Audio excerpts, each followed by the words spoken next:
Hey there, today's day 6 of the Shofar ShoGood challenge. Today I'd like to think of the concept of oneness and unity that comes from it.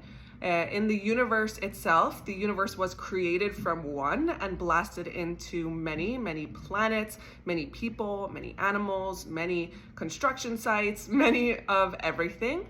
Yet, if we really take a deeper look at the world, we can understand that actually everything is profoundly interconnected and the actions of one affect the reactions of another and vice versa. So as we go into our week, I'd like to think about what weaves us together into this unbelievable tapestry of life on earth. What may bring us apart and how can we repair that so that we do create a sense of togetherness and unity? And what does the concept of one mean to you? And with that, I will attempt the shofar.